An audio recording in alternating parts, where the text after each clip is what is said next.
우리 모두가 기쁨을 원합니다. 살다 보면은 슬플 때도 많고 어려울 때도 많고 고통스러울 때도 많은데 참 우리가 기뻐할 수 있겠는가? 기쁨은 모두에게 좋은 것입니다. 그런데 우리가 누리는 기쁨에는 문제가 있어요.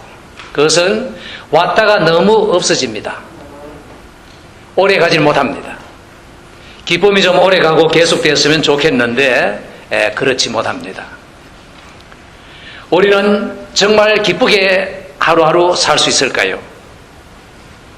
우리의 기쁨은 잠깐 있다 없어지는 것이 아니고 오래오래 영원한 것이어야 되겠고, 그리고 속아서 기뻐하는 것은 사실 좋은 기쁨이 아닙니다.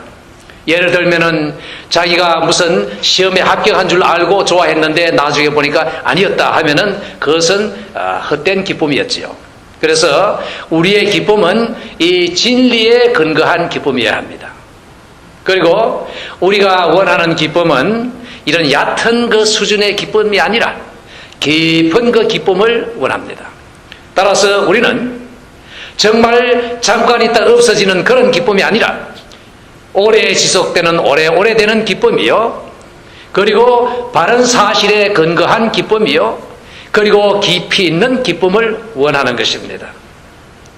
이런 기쁨을 우리가 누릴 수 있을까요? 어려울 때나 슬플 때나 고통스러울 때도 마음 한 깊은 곳에는 기쁨이 있는 이런 기쁨을 우리는 누릴 수 있겠습니까? 그런데 성경에서는 우리가 이런 기쁨을 누릴 수 있으면 우리가 살 수 있다는 것을 가르쳐 줍니다. 갈라디아서 2장 20절에서 사도 바울은 말합니다. 내가 그리스도와 함께 십자가에 못 박혔나니 그러므로 이제는 내가 산 것이 아니요 오직 내 안에 그리스도께서 사신 것이라. 이제 내가 육체 가운데 사는 것은 나를 사랑하사 나를 위하여 자기 몸을 버리신 하나님의 아들을 믿는 믿음 안에서 사는 것이라, 이렇게 말합니다. 여기에서 이 말씀을 잘 묵상해 보시면은 우리가 정말 기쁘게 살 수 있는 그 차원이 여기 있다는 것을 알 것입니다. 정말 어떠한 상황을 대하더라도, 어떠한 그 눈물 나는 그 상황이 오더라도 우리 마음 깊은 곳에는 기뻐할 수 있는 그 이유가 여기에 있는 것을 우리는 알 수 있을 것입니다. 저는 확신합니다. 우리가 이것을 잘 깨닫고 실천하면은 여러분의 생활에 있어서 어떠한 경우에도 여러분이 기뻐할 수 있는 그러한 생활이 될 것입니다. 하나님은 우리가 매우 기쁘게 살 수 있도록 이렇게 다 주신 것입니다. 문제는 우리가 이 기쁨을 누릴 것인가, 아니면은 이 기쁨을 잃고 슬퍼하며 고통 가운데 살 것인가. 선택의 문제인 것입니다. 그럼 우리 같이 이제 먼저 이 말씀을 분석해 봅시다.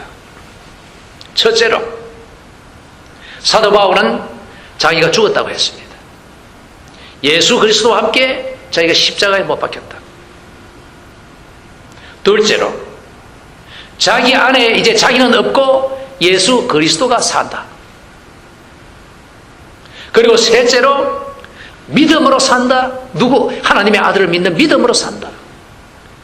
그 하나님의 아들이 누구냐? 나를 위해 나를 지극히 사랑하시고 나를 위해 자기 자신을 죽어주신 이 하나님의 아들을 믿는 믿음으로 산다. 이렇게 말씀을 했습니다.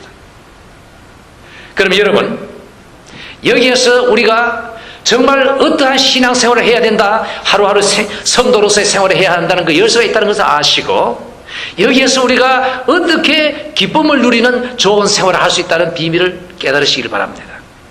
먼저 우리가 살펴보겠습니다. 바울이 내가 죽었다 할 때 과연 그는 무슨 말을 하고 있는 것인가? 여러분, 저나 여러분 모두가 우리 마음속에 항상 끊임없는 전쟁이 있습니다. 그게 무슨 전쟁이냐면은 왕자리 싸움입니다. 누가 왕이냐? 내가 왕이냐? 예수님이 왕이냐? 내 마음속에 누가 임금이냐? 누가 주권자냐? 그 주권자면은 그 주권자를 위해서 모든 것이 되어야 하는데, 내가 왕이냐 예수님이 왕이냐, 이 주권 싸움이 우리 모두에게 항상 있는 것입니다. 여기에서 우리는 이기든지 지든지 둘 중에 하나입니다. 사도 바울은 내가 죽었다 할 때 무슨 말입니까? 그것은 나와 예수님의 주권 싸움에서 나는 완전히 패배하고 예수님께 주권을 드린다는 말씀입니다. 나는 죽었다, 이 말은 자기 자신을 완전히 부인하는 것을 말합니다. 여러분, 한번 이제 이 시간에 조용히 한번 생각해 보세요. 여러분의 과거의 그 교회를 통해서 만난 수많은 사람들 중에 두 종류의 사람을 기억해 보시기 바랍니다. 하나는 자기 자신에 대해서 죽었다고 생각되는 사람, 한번 기억해 보세요. 그 사람은 어떠한 모습을 보였으며 다른 사람에게 어떠한 영향을 줬는가? 그리고 그런 사람을 참 지적하라면 이름을 부를 수 있겠는가? 여러분에게 자기가 죽은 사람의 모습을 보여준 인상 깊은 사람을 한 사람 기억할 수 있겠습니까? 그 다음에 여러분이 기억하는 사람 중에 자기에게 대해서 죽지 못한 특별히 생각나는 사람이 있습니까? 그 사람은 다른 사람에게 어떤 영향을 주었고 그 사람의 인격 모습은 어떠했는가를 여러분 기억하십니까? 한번 그 사람의 이름을 기억하시겠습니까? 그리고 세 번째로, 다른 사람은 여러분을 어떻게 봤을까? 자신에 대해서 죽은 사람으로 볼 것인가? 아니면 자신이 펄펄 살아서 움직이는 사람으로 볼 것인가? 물론 그것이 옛날 얘기지요. 여기서 우리는 나와 하나님과 나와 예수님과의 주권 싸움에서 내가 승리한 사람, 이 말은 내가 죽은 사람.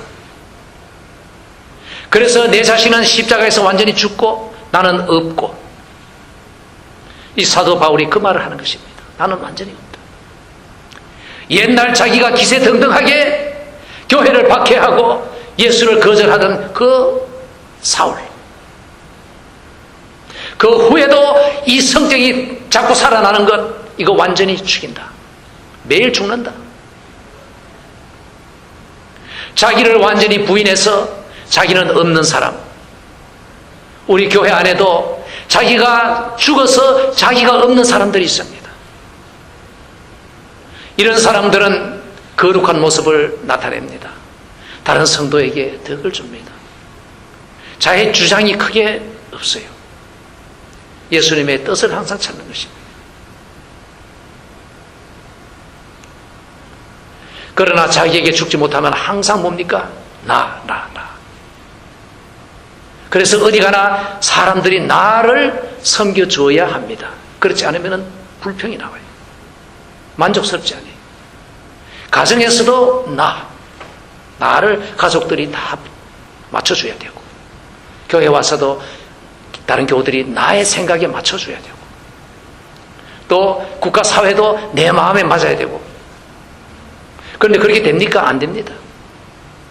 그러니 항상 불만스럽고 불행한 것입니다. 그러나 내 자신을 예수 안에서 완전히 죽이면은 그런 것이 없습니다. 기쁨이 있는 것입니다. 그러니까 이것이 쉽습니까? 쉽지 않습니다. 자기를 죽일 수 있는 능력입니다. 이건 신앙인의 능력입니다. 나를 완전히 부인하고 예수 그리스도를 따를 수 있는 제자의 길 걷는 거, 그거 쉽습니까? 쉽지 않습니다. 교회를 찾고 나오는 것도 나를 섬기기 위해서 교회를 찾는 것하고 예수 그리스도를 위해서 보람되게 살고 일하기 위해서 찾는 것하고는 방향이 전혀 다릅니다. 교회 와서도 나를 완전히 죽이는 사람은 다른 사람에게 좋은 깊은 인상을 주고 훗날에 그 사람을 기억할 때 참 훌륭한 교인이었다, 이렇게 기억할 것입니다. 사도 바울이 첫째로 들은 것, 내가 죽는 것, 이것을 지적한 이유가 있습니다. 여러분, 하나님이 호렙산에서 그 모세를 부르실 때에 모세가 그 딸기 그 버닝 부시 불 붙는 그 나무에 갔을 때 모세를 부르면서 말씀하셨죠. 네가 선 땅은 거룩한 땅이니 내 발에서 신을 벗어라. 우리가 하나님 앞에서 신발을 벗을 수 있어야 됩니다. 완전히 내려놓고 겸손하라는 말씀입니다.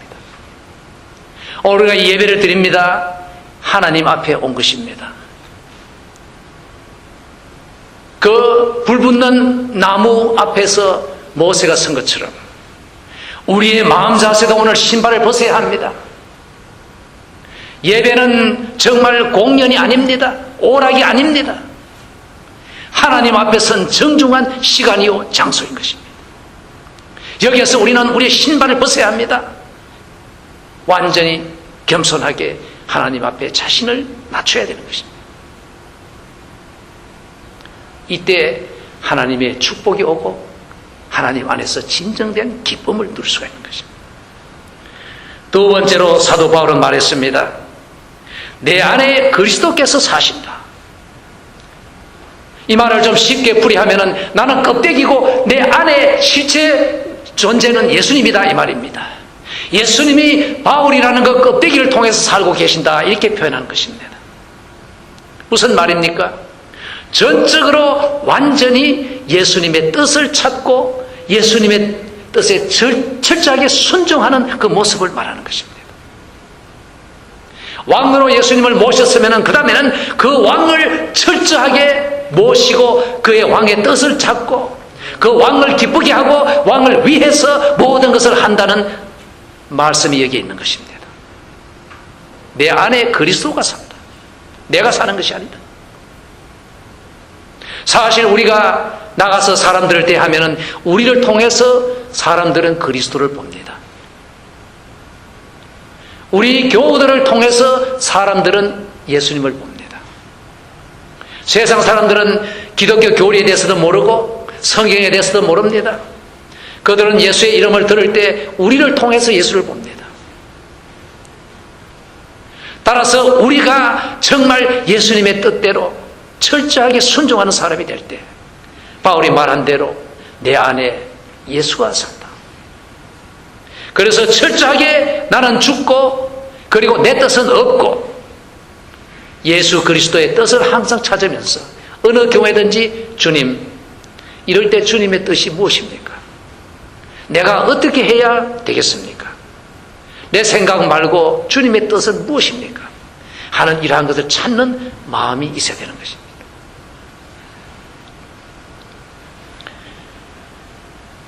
이 마태복음 28장 18절에서 하늘과 땅의 모든 권세를 내게 주셨으니 하고 말했습니다. 이 하늘과 땅의 모든 권세를 받은 예수님이 우리 안에 계시는 것입니다. 여러분 안에 계시는 것입니다. 그리고 예수님은 여러분에게 이 예수님의 뜻을 따르는 자유를 주고 계시는 것입니다. 그래서 그 안에 가만히 여러분 안에 계시면서 여러분이 예수님 가만히 계십시오. 내가 알아서 할 테니까 내 생각대로 할 테니까 예수님 제발 좀 조용하십시오. 내가 하고 있는 일에 이래라 저래라 말하지 마시고 손대지 마십시오. 내가 알아서 하겠습니다. 이럴 때는 예수님이 그냥 계십니다. 네 잘 해봐라. 그러나 예수님, 저의 뜻이 아니라 주님의 뜻을 가르쳐 주십시오. 주님의 뜻을 보여주십시오. 제 마음속에 말씀해 주십시오. 하고 주님에게 자리를 내어드릴 때 주님은 역사하십니다. 양심에 말씀하십니다. 제가 무언가 잘못됐는지 예수님 가르쳐 주십시오. 네 마음에 용서가 없어 하시면 깨달으면 되는 것입니다. 네 마음에 사랑이 없어. 네 마음에 원한이 있어. 지금 똘똘 뭉친 원한. 그것을 풀려고 하지 않고 용서 안 하려고 매일매일 바짝 거머쥐고 있는 것.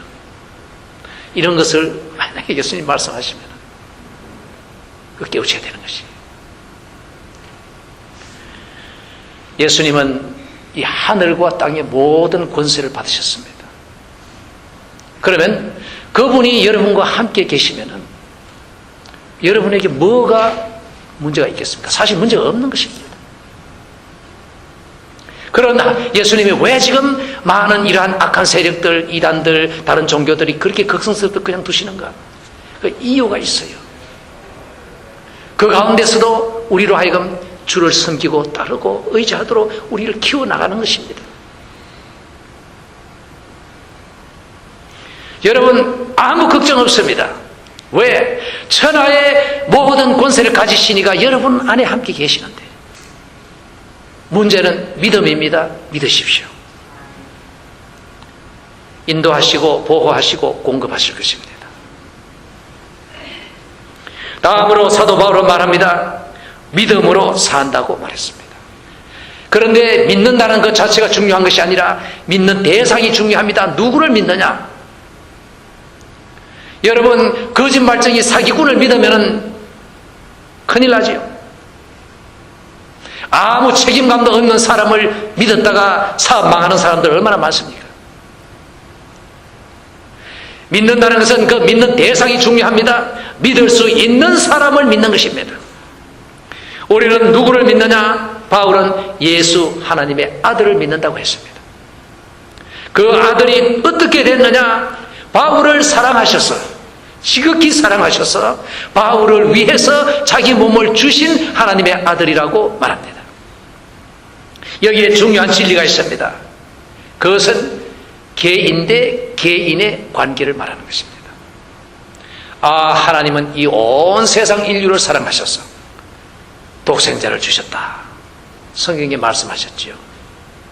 그러나 또한 잊지 말아야 되는 것은 하나님은 이 나 한 사람을 위해서 자기 아들을 보내셔서 죽게 하셨다는 사실. 이 전 인류의 수많은 사람들이 중요한 것이 아니라 사실 이 시점에서 바울은 나를 위해 나를 지극히 사랑하신 예수님, 나를 위해 자기 자신이 죽어주신 예수님. 그러면 언뜻 보면은 다른 사람은 눈에도 없고 자기만 있는, 그래서 자기 혼자만을 위해서 죽어주신 예수님이라는 이 고백을 하고 있습니다. 이 말은 우리에게도 다 적용됩니다. 여러분, 한 사람 한 사람을 이렇게 사랑하시는 예수님을 아시기 바랍니다. 예수님은 우리 교회를 사랑하시고 우리 교우들을 사랑하시고 목사님을 특별히 사랑하시고 나는 뒤에 가만 숨어 있기 때문에 나는 별로 예수님이 잘 알지도 못할 것이다. 나 같은 이 사회적으로 또 별로 뛰어나지 못하고 교회 와서도 별로 뛰어나지 못한 이름도 없는 이런 사람들, 그저 뒤에 앉았다가 오면 왔는가 안 와도 아무도 아는 사람도 없고, 그게 아니지요. 아무리 사람의 눈에는 보잘것없는 것 같이 보이는 사람도 예수님은 그 사람을 위해서 오셨고 그 사람을 사랑하시고 그 사람을 위해 죽어주셨다는 사실을 알아야 합니다. 남만 볼 것이 아니라 바로 나를 사랑하시고 나를 위해 오셨고 나를 위해 죽어주셨다는 사실을 아시기 바랍니다. 여러분 자신이 여러분 자신을 멸시하면은 여러분을 위해 죽어주신 예수님을 멸시하는 것입니다. 한 사람 한 사람이 얼마나 소중하고 귀중한 가치 있는 존재인 것을 예수님의 죽음에서 볼 수가 있어야 되는 것입니다. 사도 바울은 말합니다. 나를 사랑하신 하나님의 아들.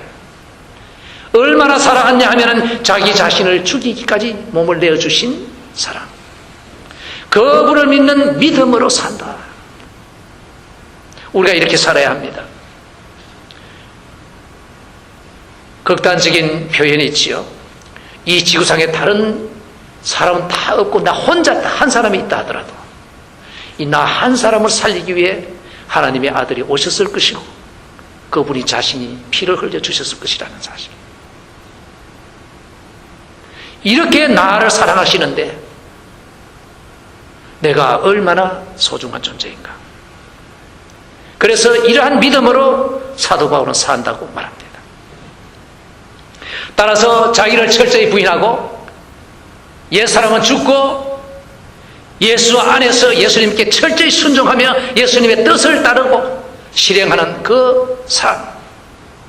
그러면서 나날이 나를 사랑하시는 예수님, 나를 지극히 사랑하시는 예수님, 그 예수님을 믿음으로 사는 이 믿음의 삶이 얼마나 기쁨의 삶이겠는가. 여러분, 그 사람들을 통해서 그 기쁨을 얻고 평화를 얻으려고 너무 기대하지 마세요.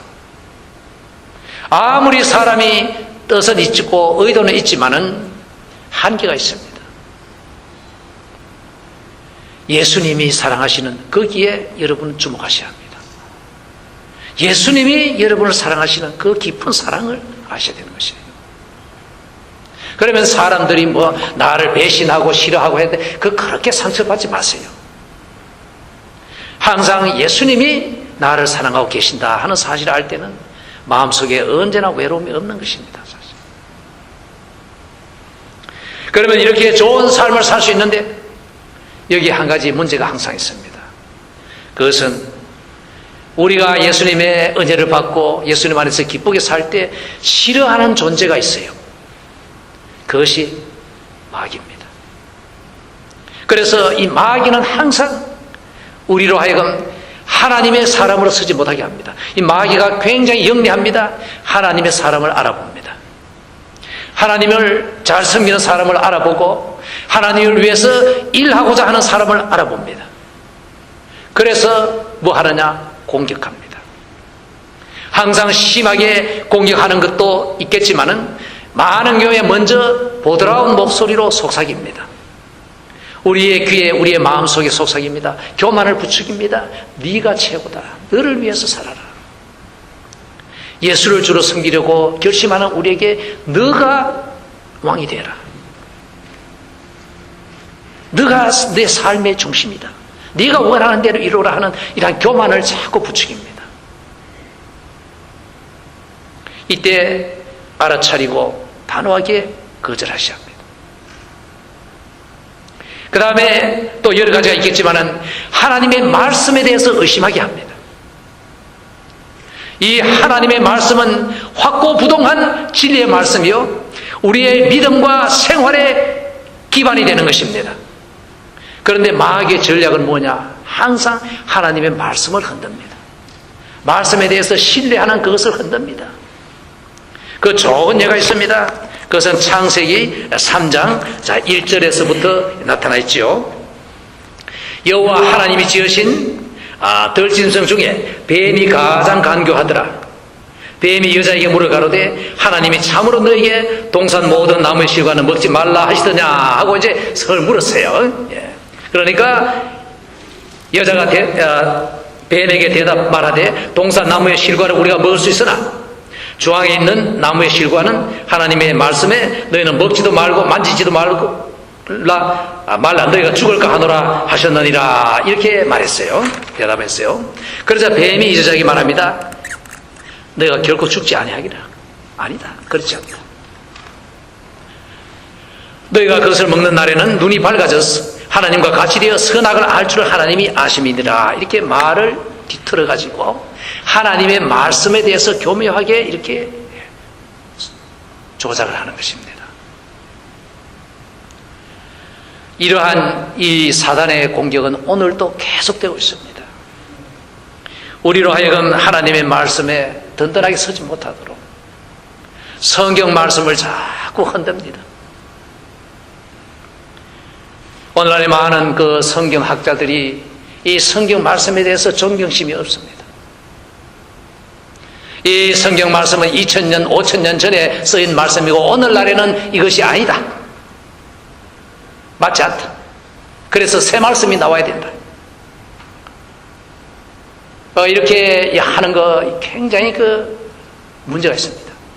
이런 말이 올 때는 절대로 거절해야 됩니다.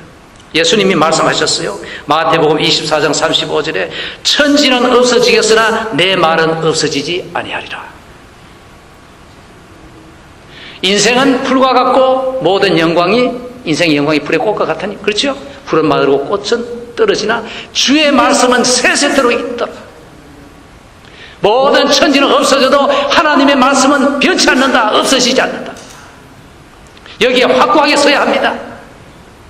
그리고 이 말씀 이외에 다른 것을 얘기하는 것은 절대로 거절해야 되는 것입니다. 내가 오늘 잠깐 여러분에게 읽어드리겠어요. 이 신약성경 맨 끝에 이제 앞으로 되어질 여러 가지 일들을 다 예언하신 요한계시록 끝에 하나님은 이렇게 말씀을 하셨습니다. 18절에 내가 이 책의 예언의 말씀을 듣는 각인에게 증거하노니 만일 누구든지 이것들 외에 더하면 하나님이 이 책에 기록된 재앙들을 그에게 더하실 터이요. 만일 누구든지 이 책의 예언의 말씀에서 제하여 버리면 하나님이 이 책에 기록된 생명나무와 및 거룩한 성의 참여함을 제하여 버리시리라. 이 성경 말씀은 옛날 책이고 옛날 말씀이고 오늘날에는 맞지 않는 것인가, 새 말씀이 나와야 된다 하는 사람은 여기에 해당됩니다. 새 말씀을 더하는 사람에게는 하나님이 저주를 부으실 것이다. 요한계시록에 엄청난 하나님의 저주가 다 예언되어 있습니다. 그래서 거기에 동조하거나 거기에 딸려가는 사람들은 다 이 죄에 해당됩니다. 절대로 그러면 안 돼요. 예수님의 말씀은 천지가 없어져도 예수님의 말씀은 변함이 없다. 그리고 여기에 성경 말씀에 더하지 말아라. 그 다음에 성경 말씀에 빼는 사람, 이 사람에게도 하나님의 축복은 없다고 말하는 것입니다.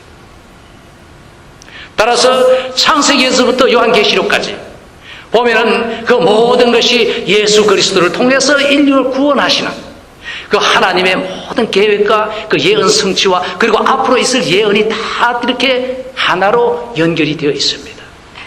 그리고 이 끝에 그 이상 예언은 없다. 아무도 더하지 말아라. 그리고 더하는 사람의 말도 듣지 말아라. 이렇게 말씀하신 것이에요. 그래서 우리가 이러한 이 오늘날의 그 여러 가지의 영적 투쟁에 있어서 우리가 확고하게 서야 합니다. 여기는 타협이 없어요. 이건 제가 하는 말이 아닙니다. 하나님의 말씀이에요. 그리고 이제 우리가 이 생활을 하면서 이 마귀의 여러 가지 속삭임과 공격이 오는데 이때 여러분 기뻐하셔야 됩니다. 이제 하나님은 나에게 승리하는 이 찬스를 주시는구나. 얼마나 좋습니까? 이제 우리가 이 땅에 사는 동안 정말 최고의 신앙생활을 할 수 있습니다. 이 최고의 신앙생활은 우리에게 최고의 기쁨을 주고 있습니다. 여러분은 정말 깊은 그 기쁨을 누리실 수가 있습니다.